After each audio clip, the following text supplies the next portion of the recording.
Olá, seja bem-vindo ao Salto para o Futuro. Hoje, no terceiro programa da série Educação e o Mundo do Trabalho, vamos discutir o conceito de economia solidária.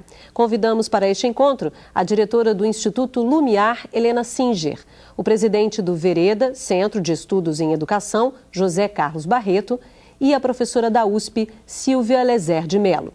Participe você também do Salto para o Futuro. Mande já a sua mensagem. Você pode participar do Salto ao vivo pelo telefone 0800 21 6689. Via internet, salto@tvebrasil.com.br ou ainda pelo fax. Disque o código da operadora, o DDD 21 e o número 2232-3271. Nosso fax e e-mail estão 24 horas à sua disposição. Você também pode entrar em contato conosco pela Caixa Postal 50050, CEP 20062-970.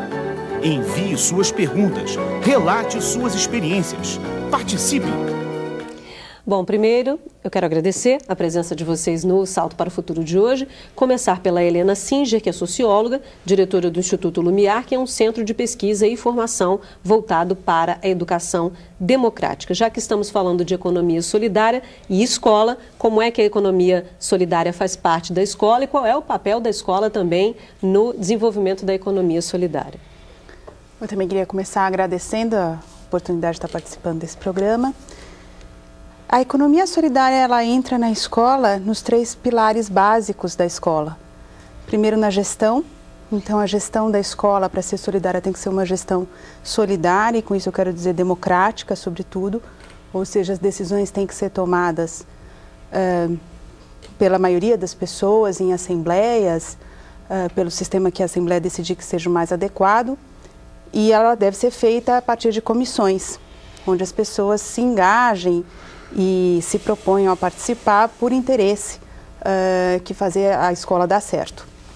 A economia solidária também entra no currículo mesmo da escola, não exatamente como conteúdo, mas como forma de trabalhar o conhecimento. O conhecimento numa escola solidária tem que ser um conhecimento significativo, um conhecimento prático, em que os alunos percebam como se apropriar desse conhecimento de forma significativa, que faz sentido para eles, que tem um resultado e que eles se organizam para atingir aquele resultado.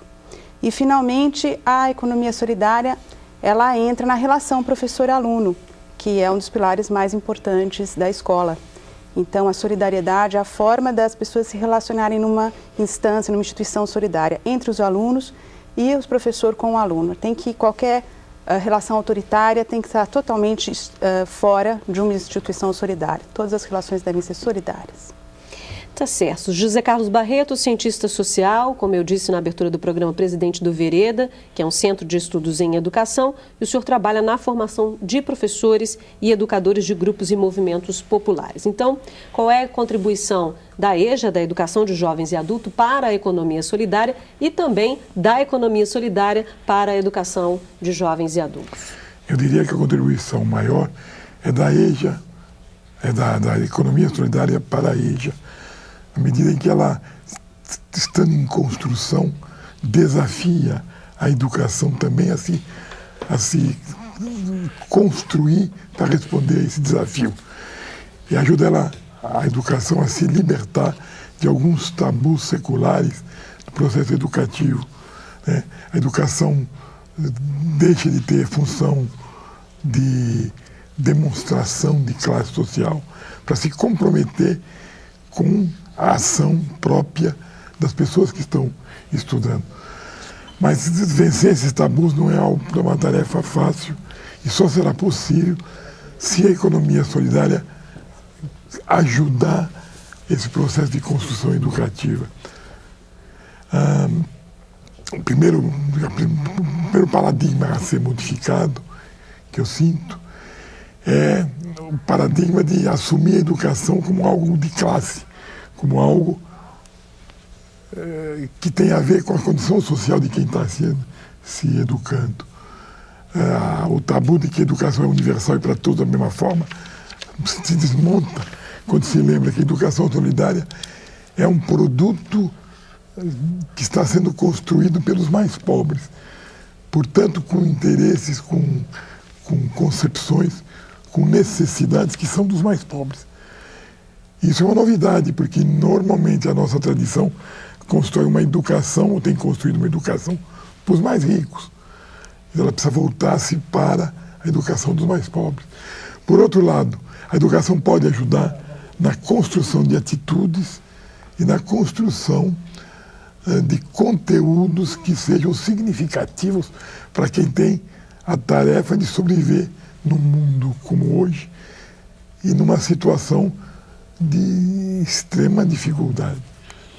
Tá certo. A professora Silvia Lezer é professora e pesquisadora do Instituto de Psicologia da Universidade de São Paulo e também coordenadora da Incubadora Tecnológica de Cooperativas Populares na USP.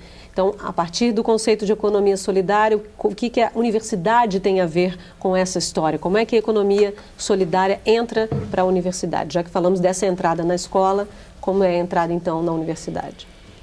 Bom, eu gostaria de dizer que eu vou falar da universidade pública, né? E mais especificamente da Universidade de São Paulo. A Universidade de São Paulo tem características muito peculiares e a economia solidária, ela entra através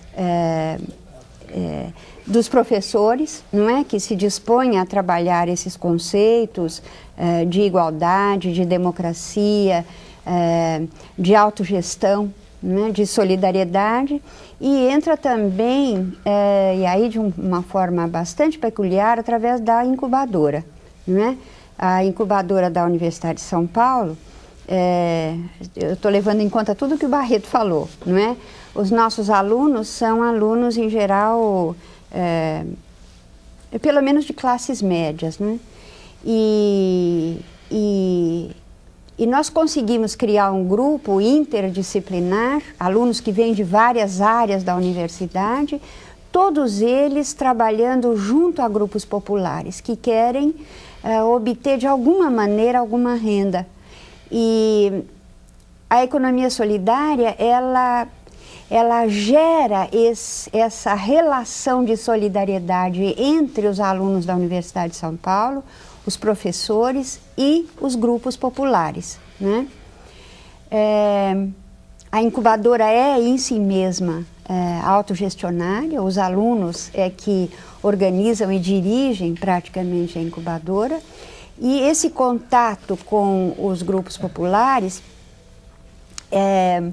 modifica os alunos, modifica também os grupos populares, né? Nós temos um processo que Paulo Freire diria, essa educação que é feita de ambos os lados, né? E eu acho que os alunos da universidade saem melhores depois que passam pela incubadora de cooperativas populares. Né? Ok, a Margarete de Goiás, a primeira participação do programa de hoje. Olá, Margarete. Olá, Bárbara, boa noite. Boa noite, senhores especialistas. Eu sou Margarete, falo do NTE de Anápolis e sou professora formadora do Pró-Infantil. Na verdade, eu tenho duas perguntas.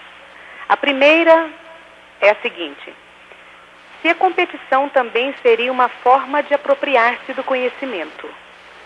E gostaria de, aproveitando o texto de apoio, dizer que somos postos em situações de competição desde a infância, na família e na escola. Gostaria que os especialistas abordassem sobre quando a competição no trabalho e na escola é prejudicial. Obrigada, boa noite. Muito obrigada, Margarete, pela sua participação no programa de hoje. Eu gostaria de ouvir a Helena Singer sobre o que pergunta a Margarete. Margarete, essa pergunta é difícil. E a competição ela é muito pouco positiva para o processo educativo. Quanto mais ela puder ser substituída por cooperação, melhores efeitos ela terá no processo educativo, tanto de crianças quanto de jovens e adultos.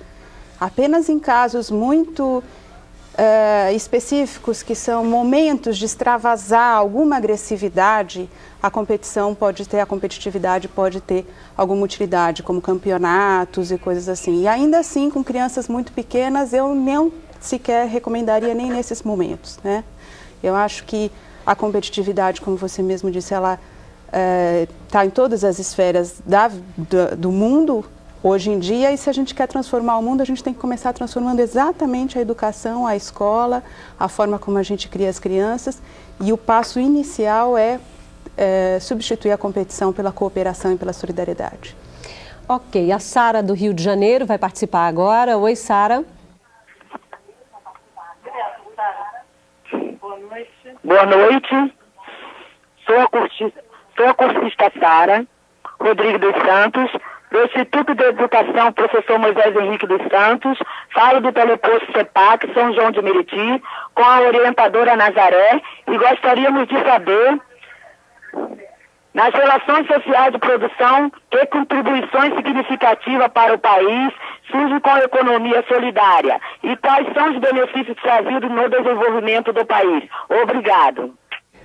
Obrigada, Sara, pela sua participação no programa de hoje. Vocês aí de São João de Meriti que participam sempre, muito obrigada. Hoje vocês conseguiram diminuir o volume, foi ótimo, a gente pôde ouvir bem. Obrigada, Sara. Professor, o que o senhor acha, Barreto? Olha, se é verdade que a competição gerou no mundo algum progresso, também é verdade que a competição gerou progresso para alguns e gerou miséria para a grande maioria. Então, acho que o que se está tentando construir com a economia solidária é uma sociedade em que o progresso seja democraticamente distribuído, que não sejam só alguns os beneficiados, mas seja um conjunto da população. Agora, eu reconheço que essa é uma experiência ousada. Nós estamos remando contra a corrente, porque a corrente é a competição, o liberalismo, é o vencer o outro. Enquanto que a nossa proposta de economia solidária é vencer com o outro. É que o legado cultural da humanidade e os benefícios materiais não são propriedade dos mais fortes, mas são propriedade do conjunto da humanidade. Agora, se está começando a fazer isso com a implantação de cooperativas, com estímulo de atividades empresariais democráticas, mas inegavelmente é um esforço inicial. Estamos numa luta para construir uma nova sociedade e precisamos também construir uma nova educação livre desses parâmetros de vencer o outro. Nós vamos vencer com o outro. Eu tenho aqui duas perguntas, vou tentar unir porque vão no mesmo caminho. Uma é da Maria José Barreto, de Bacabal do Maranhão. Obrigada, Maria José. Ela diz que quando várias pessoas dividem uma tarefa, de modo que cada uma se encarrega de uma parte diferente do trabalho, produz-se mais com menos esforço. Mas o que predomina hoje é o egoísmo nas pessoas. Como fazer para despertar o espírito solidário que cada um traz dentro de si? E o pessoal da equipe da TV Escola de Anápolis, a economia solidária pode superar o capitalismo? Como fazer essa superação se as pessoas só pensam em levar vantagens sobre os outros? Professora Silvia. Bom, eu diria o seguinte, que a economia solidária é um processo de reaprendizagem para todos nós. Ele começa por propor um mundo diferente, um mundo onde eu veja as pessoas como colaboradores, não como competidores. Então, os grupos, quando eles se engajam num processo de produção coletiva, num processo de produção autogestionária, eles já estão dizendo não ao mundo tradicional do trabalho, ao mundo capitalista, não é? Em que você tem uma divisão entre o capital e o trabalho, não é? A economia solidária propõe que capital e trabalho caminhem junto, porque não é o capital, é o trabalho de cada um. E então, desde esse momento, quando eu digo que um trabalhador é autogestionário, eu estou negando, em princípio, o capitalismo.